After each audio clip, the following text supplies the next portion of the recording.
This bulletin proudly brought to you in association with Alex Campbell's Menswear.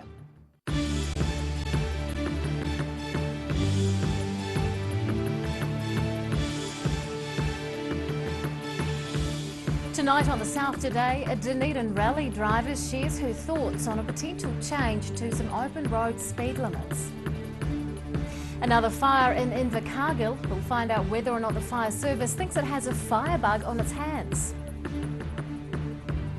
And it looks like we may miss out on viewing the supermoon, but an astronomist says there are other attractions in the night sky.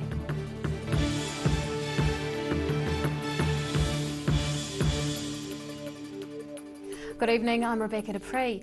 The government is proposing to increase the open road speed limit in some areas to 110 kilometres per hour.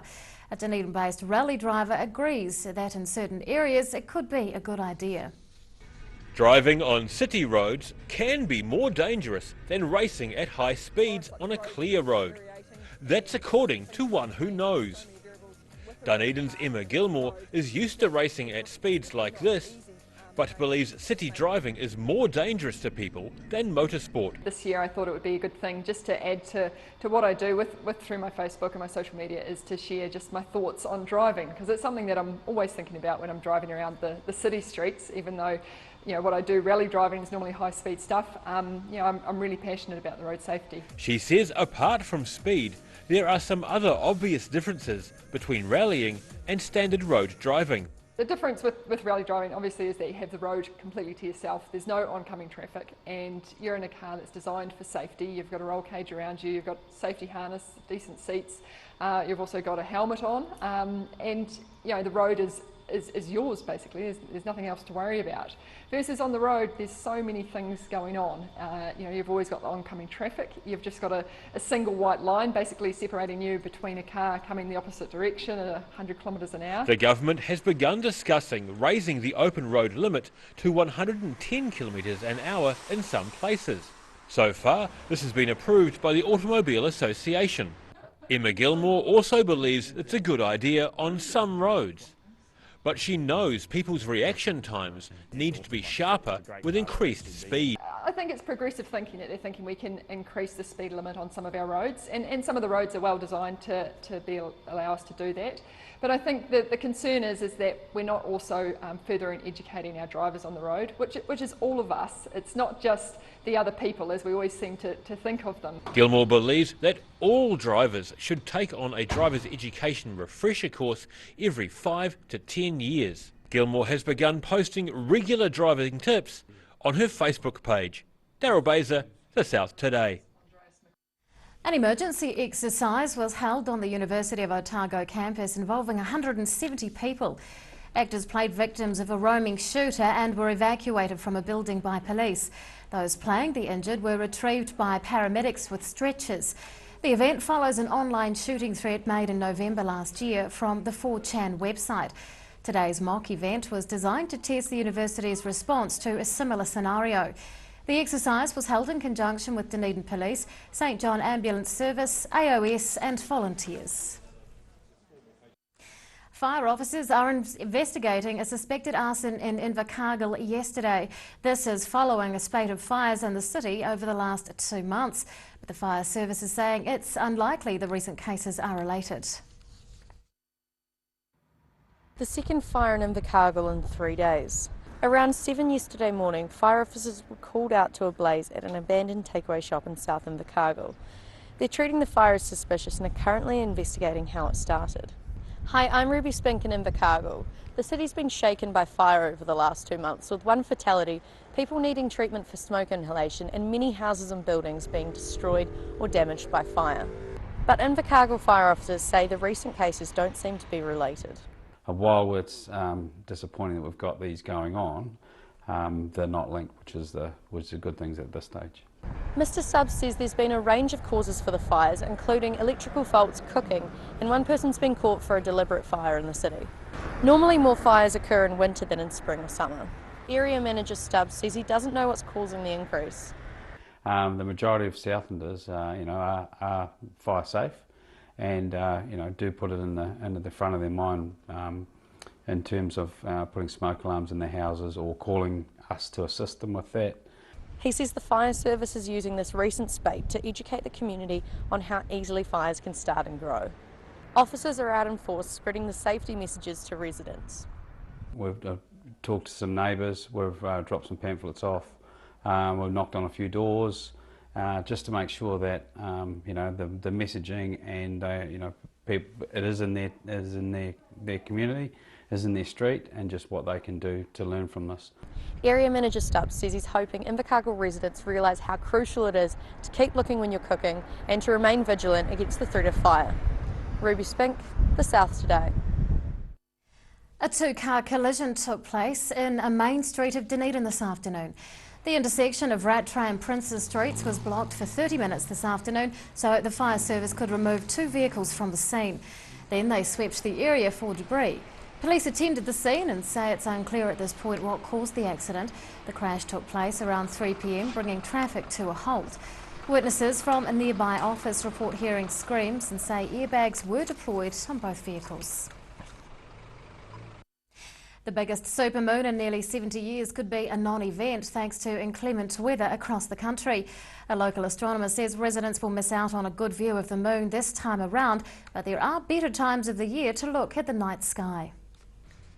Rolling clouds and a dark sky over Dunedin's Beverley Berg Observatory today as rain builds in the distance. I'm Roselle LeBone for The South Today. Dunedinites have a rare opportunity this evening to see a supermoon. That's if they can see it at all, with bad weather forecast set to all but obscure the moon from view.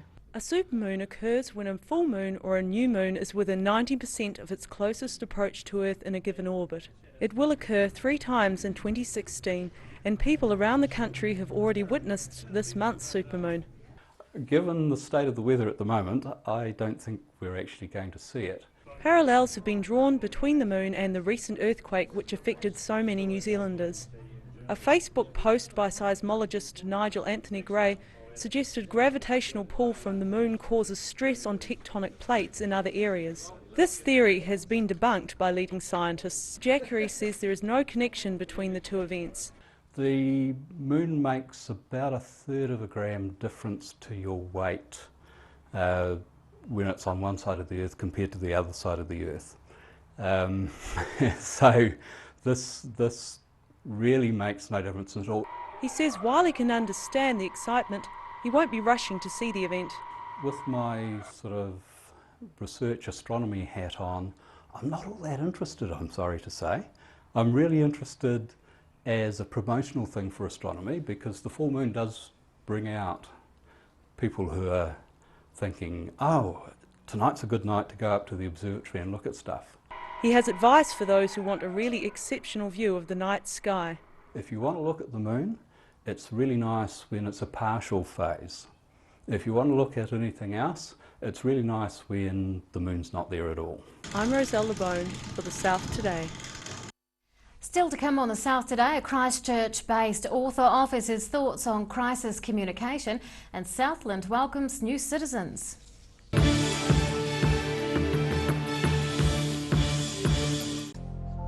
Emu oil has been used for centuries to support joint mobility and tired muscles. Also helpful for supporting healthy skin. Available as oil or in capsules.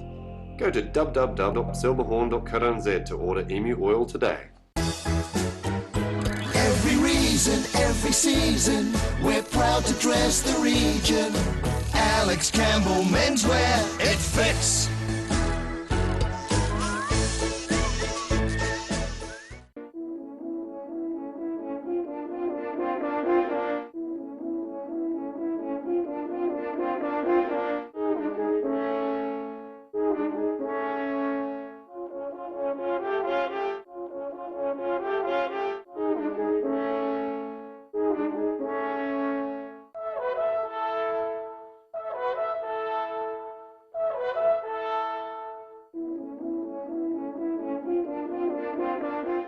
Southern Television takes pride in providing a wide range of programming. If you have concerns about our programming or feel that standards have been breached, please write to the address on screen within 20 working days of airing. Visit Broadcast Standards Authority website for more information on the complaints process. Yes, Sonny Chan! Neck, shoulder, back, sciatica, pain specialists. Innovative tools specifically designed to contour your grooves of depletion and excess muscle buildup. Sunny Chin, it works. Grandad loved his family and surfing, in that order.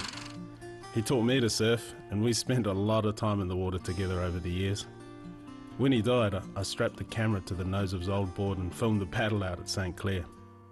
Gillian's played the video on the big screen at his funeral. Grandad would have loved having everyone come out one last surf with him. Gillian's Funeral Services, helping families celebrate the lives of their loved ones for generations. Gillians.co.nz. The 2016 Dunedin Relay for Life will be held on the 19th and 20th of November at Forsyth Bar Stadium. The event will be full of fun, entertainment and team spirit. The Relay for Life is a 24-hour event where you and your team take part in walking a track to support local people affected by cancer. Hi there, my name's John Moyle and I am a cancer survivor. I had cancer 10 years ago and I'll be all clear in December this year, 10 years, so it's a great accomplishment. The Cancer Society did amazing work in Otago. I've made some good friends and met some good people through that. Relay for Life is one of their major fundraisers for the year, and I stress it's really important people to get behind it. It's great fun, and since I've moved into Forsyth Bar, the weather's not an issue. So get amongst it, raise some money, get your friends and family, workmates together, and get down and support the Relay for Life, because the things that Cancer Society do for the people in Otago in the way of services, providing support for families and people going through cancer treatment.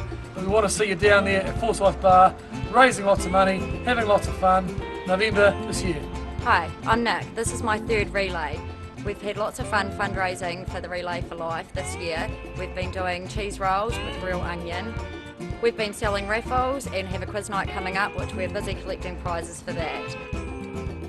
We've had so much fun doing this in the past years. Can't wait to do it again. Hope to see you there. It's not too late to join in the fun. Register now, relayforlife.org.nz. When it's time to say goodbye to your pet, Heaven Sent Pet Cremations are here to help you through this difficult experience. Call Heaven Sent Pet Cremations today for their care and guidance. Phone 489 2274. We need your help to rebuild our animal centre urgently. Please give a little today. Come one, come all to the Oamaru Victorian Heritage Celebrations, a year to reflect on the intriguing world of medicine in the Victorian era. 16th to the 20th of November, www.vhc.co.nz for more information.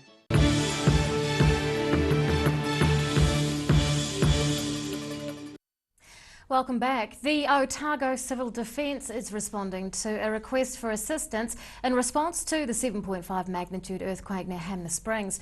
Regional Manager Chris Hawker is on his way to Canterbury to help with civil defence operations in the region. The group may be asked for further support if needed, which would include building assessors and engineers. Staff have already expressed a willingness to help if required. A spate of earthquakes and floods in New Zealand this week may have many of us wondering how we would cope if caught up in a natural disaster. Christchurch-based author Paul Gorman is speaking on crisis communication at a Dunedin Science Conference. He joins us now. Good evening, Paul. Thank you, Rebecca.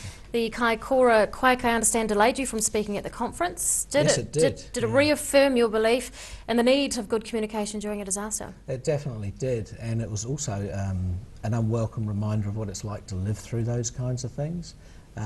I've been feeling very traumatised today as a result, and just thinking what people of Kaikoura and further north are going to be dealing with in the next, years, I would say.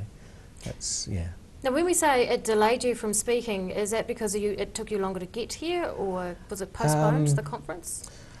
I was writing stories for the Stuff website between about midnight after the quake hit and 3 o'clock. I went back to bed and I was planning on getting up early to drive to Dunedin, and I spent most of the night looking at my phone at Twitter about the tsunami warnings. I just couldn't sleep, and I thought, no, I have to go to work. I can't really drive to Dunedin. So I went to work and left and then drove to Dunedin, and yeah, it's a long day. Now, what key points about earthquake communication do you want to drive home during the conference here? Okay, well, of course, I missed my slot to talk at the conference, but I think what I would have said was that what we really need in times of crisis like that is empathy. I think we've actually got probably more empathetic political leaders than we might give them credit for. But what we saw in Christchurch is there's a lot of organisations below that level who sometimes forget they're dealing with people in a very stressed time and in a very sort of harassed state. There needs to be transparency, and that was one of the things I experienced as a journalist. Very difficult getting answers to questions sometimes, especially my area of science. A lot of people said to me they found it helped them, you know, understanding what had caused the earthquake. It really helped them deal with it. And so, you know, trying to find that sort of information out was not always easy, and sometimes I was told, look, people are already scared enough, we don't want you going there, basically, asking those questions. That was especially after the February quake. So yeah, empathy, transparency, good communication, and of course that can be done in any kind of way now, you know, social media, online, still in print, TV, you know, radio. And what we found too was that the local scientists who were there going through the event were actually, their message, the public engaged more with them because the public knew they were also going through the same thing. Whereas, you know, we were talking to people in Wellington and they weren't experiencing the quakes, so they didn't, you know, have quite that same empathy. So it's around the other way now, isn't it? Well, yeah, that's right, yeah. Now, speaking of communication and spending quite some time on social media checking the warnings on that night, I did the same, perhaps not for as many hours as you. Yeah. How do you feel about particularly the tsunami warnings? I was waiting, because I live in low-lying Dunedin area, I was waiting for some information. One Dunedin MP was quite critical of Civil Defence, saying that they were asleep, and those were her words on social media. I followed a few links, and it was quite some time, 30, 40 minutes in between updates from Civil Defence. Okay, I don't know a lot of the ins and outs of what happened. I know there was also a concern in Christchurch about how long it took before the tsunami sirens went off. One thing I do know is that because the epicentre of the quake was onshore, there were people that probably didn't think that there would be any chance of a tsunami. But of course then once they started analysing it, they found that the fault had actually ruptured offshore. So yeah, I guess it's difficult because there's a national kind of civil defence body and the local ones. I'm not quite sure how they work in together. What are your thoughts after Kaikoura about the Lower South Island being hit by a major quake?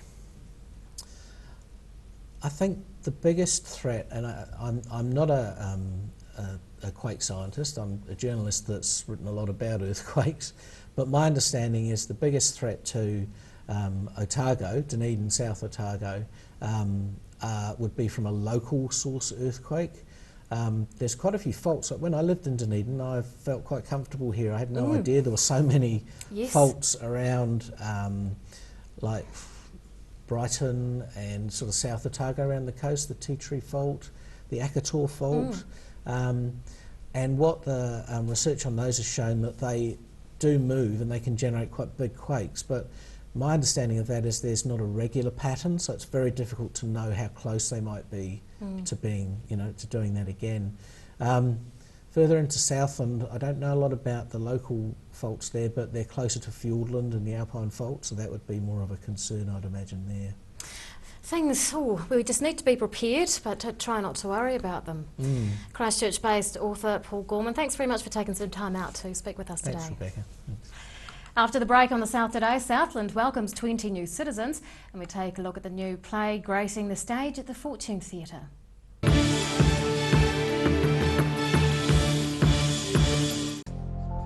Emu oil has been used for centuries to support joint mobility and tired muscles. Also helpful for supporting healthy skin. Available as oil or in capsules. Go to www.silverhorn.co.nz to order emu oil today. Don't suffer in silence. Call Sunny Chin, Chi Master Body Technician for structural, muscular, emotional bodywork. Phone 03 4250 606 for all your pain relief.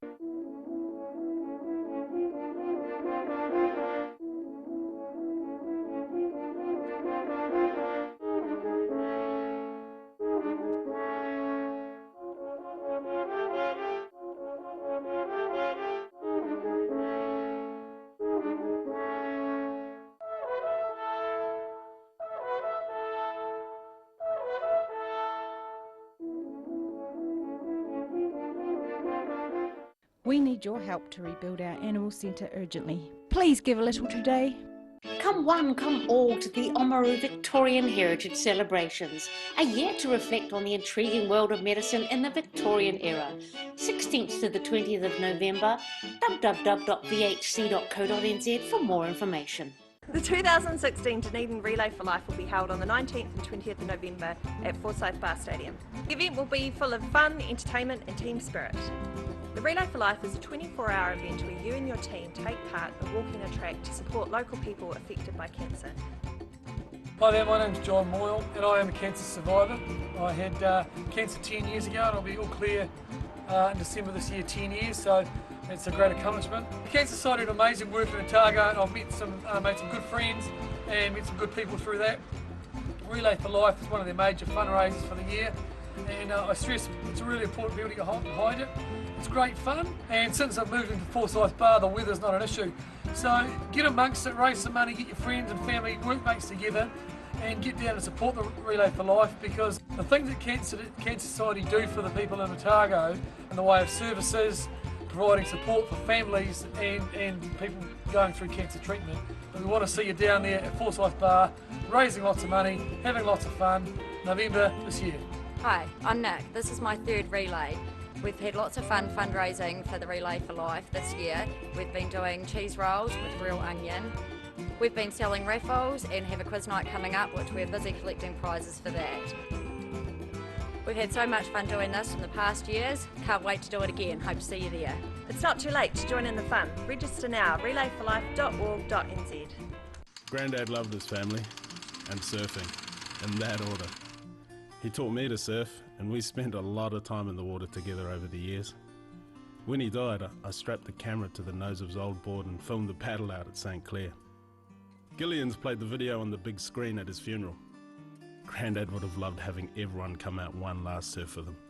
Gillian's Funeral Services, helping families celebrate the lives of their loved ones for generations. Gillians.co.nz. Pregnant? Need to talk? 24 hours a day, 7 days a week. Pregnancy counselling services are here to help. It's free, it's confidential. Call us now on 0800 773 462.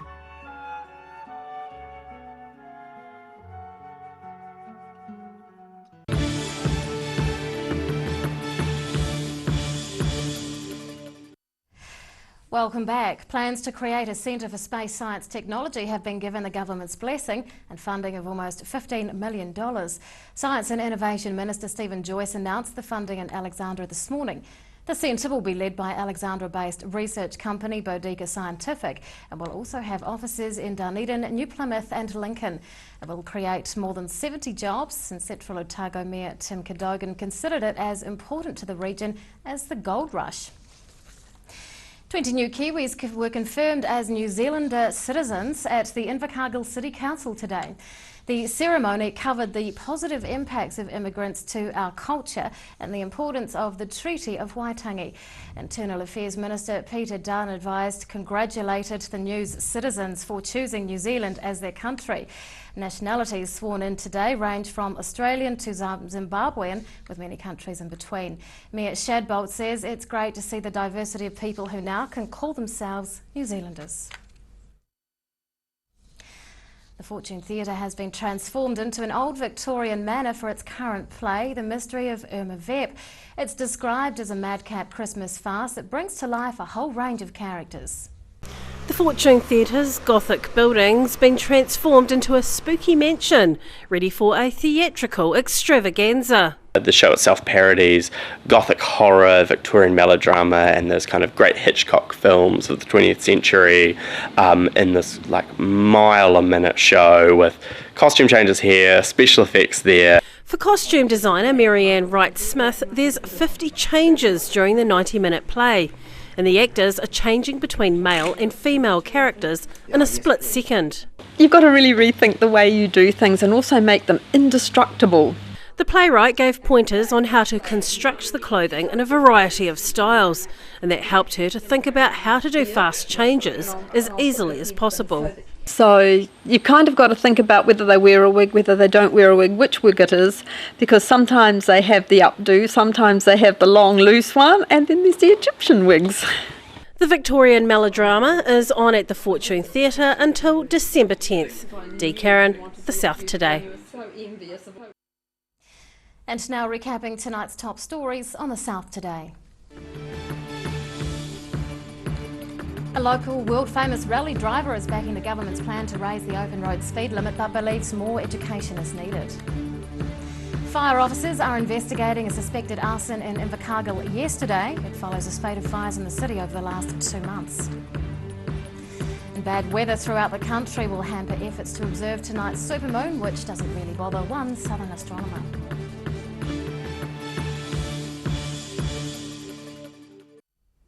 Well, it's time now to find out what's going to be inside tomorrow's Otago Daily Times, and editor Barry Stewart joins us. Good evening. Hello, Rebecca. Yes, we've got all those stories about the Central Otago Satellite Research Centre and amongst other things, but also we have the quake aftermath. We've managed to get ODT reporter Chris Morris into Kaikoura, and he'll file tonight on some of the drama and heartache from that isolated town. So look out for his reports on that. Does he have his tent with him? No, he hasn't got a tent, so we're not sure quite what his accommodation details are, but I'm sure he'll be fine. Otago Regional Council boss is urging Queenstown residents to be prepared for the big one. Oh.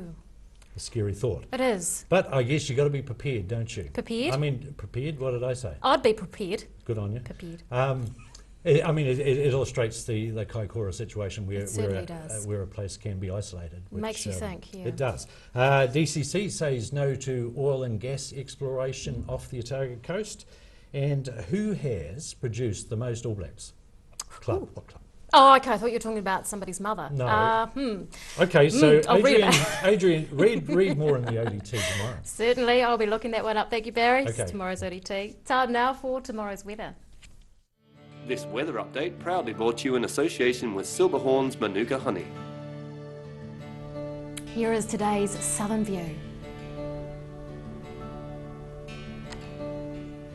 To the situation, and a southerly airstream is spreading onto the far south. A depression is also developing. It's going to start to move away tomorrow with a cold southeast airflow bringing unsettled weather. To the southern outlook, rain with sou'easters for all of these towns and highs of around 10 or 11 degrees. To the central and southern lakes outlook, rain with sou'easters and a high of 12 for Alexandra. Rain developing, sou'east winds 13 degrees each for Queenstown and Wanaka. Rain easing in Tiana with gusty sou'easters 10 degrees. And to the northern outlook, some rain with sou'easters for Oamaru, high of 12 there. Heavy showers for Marama and Twizel, both on 14, and a few showers for Timaru with 17 degrees. In Dunedin tonight, cloudy with rain at times, overnight low 9 degrees. Tomorrow, periods of rain, nor'easters tending southeasterly later on with a high of 11.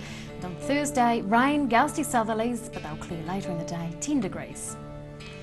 In Invercargill tonight, cloudy with periods of rain and a low of 8. Tomorrow, rain easing to showers later in the day, sou'east winds 10 degrees. And on Thursday, showers clearing, sunny periods increasing, gusty easterlies easing, a high of 11.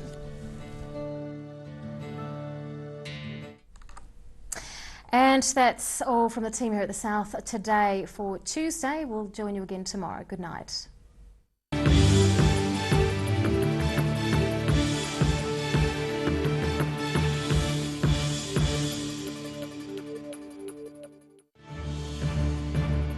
This bulletin proudly brought to you in association with Alex Campbell's Menswear. Supporting local content so you can see more of New Zealand on air.